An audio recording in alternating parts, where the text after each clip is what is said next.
Welcome back, 9:42. You're watching GMSA at 9. He is a 70-year-old dog lover battling stomach cancer, and Richard Ewers needs help. Over time, he has taken in dozens of stray dogs left abandoned down in South Bexar County, one time having as many as 40. Now, with his health deteriorating, San Antonio's animal rescue community is trying to help him. But how did it get to this point in the first place? Jessie DeGollado traveled to South Bexar County to meet with Mr. Ewers, and here's a clip from her story.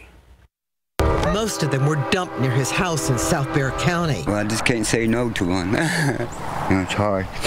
Ewers kept the dogs outside until neighbors complained, and he got several citations. So he's been keeping them inside his small house. The smell overpowering. But they say Mr. Richard, as he's known, wasn't hoarding the dogs. He didn't have the resources available to him, so they multiplied. And our Jessie joining us now to debrief her story. Now, how did you find out about Mr. Richards and the people who wanted to help him? Well, thanks to the animal rescue community. In fact, someone specifically, Cindy Cox, who's been very active in that area, contacted me. She says, Jessie, you're not going to believe this. And when she told me, I said, well, we'll get there as soon as we can. And I'm so glad that we did, because then to see it for ourselves, right, it was really, very unsettling. A key element of your story, Jessie, is the fact that Mr. Richards is fighting cancer. Very emotional, as we said. And he told you face to face that he wanted just one thing before he goes. Just one thing. A good home, he says. A nice home for each and every one of them. He's got 27 now, the remaining 27.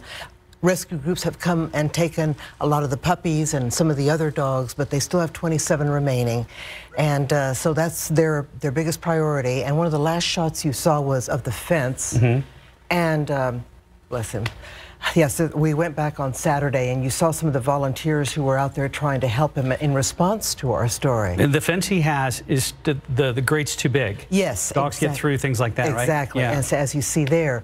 But lo and behold, as soon as our story re-aired at 10 o'clock last Friday, I got a text from Dick Tips with Mission Park Funeral Homes, and they now tell me that he has written a check for the fence, and that will be really pivotal, because that way they can get the dogs out of the house and into that open air, but also they'll be in a position then to examine them better and then begin the spay and neuter process. Okay, so this generous donation, it'll be a chain link fence which will keep the dogs in the backyard, and as you said, get them outside. Right, and what you're seeing here, by the way, again, give credit where credit is due. Many volunteers and many generous people.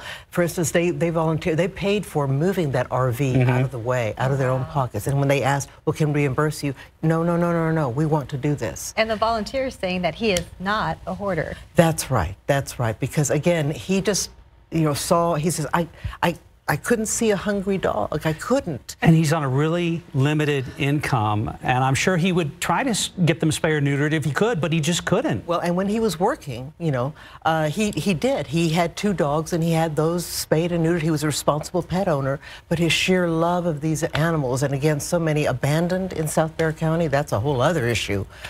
He just felt compelled to bring them in, but he couldn't, as he said, I couldn't get rid of them quick enough. In other words, finding someone to take them. Well, let's get to the heart of the story here, because I know there are people watching right now, Jessie, and they're as caught up in this story and want to help Mr. Richards just as much as you do. How could people help out if they wanted to step up?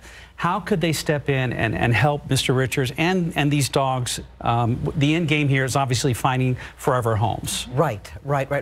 Well, we will have on our website, there is a link on my previous story where they've set up a Facebook page devoted to him, and it has information on how they can help, where they can donate, and such. And let me just very quickly give you a brief update. They're having a big work day on Saturday out at his house, and then also Cindy Cox, who I mentioned, she has a friend who is a trainer, and she's agreed to come and evaluate the dogs and even work with people who are willing to foster them. And she also has a friend who's a nun with the Daughters of Charity, and she's coming over in the next few days to help Mr. Richard with his needs. And so it's coming in from people everywhere. stepping up. Oh, absolutely. That's good to hear. But what they do need are veterinarians willing to help with the spay and neuter. Okay, well, there's the call right there. So we need some veterinary assistance as well. Jessie, love this story as always. Thank you. And again, check out her story on the KSAT 12, ksat.com. You can be a part of that. Jess, thanks.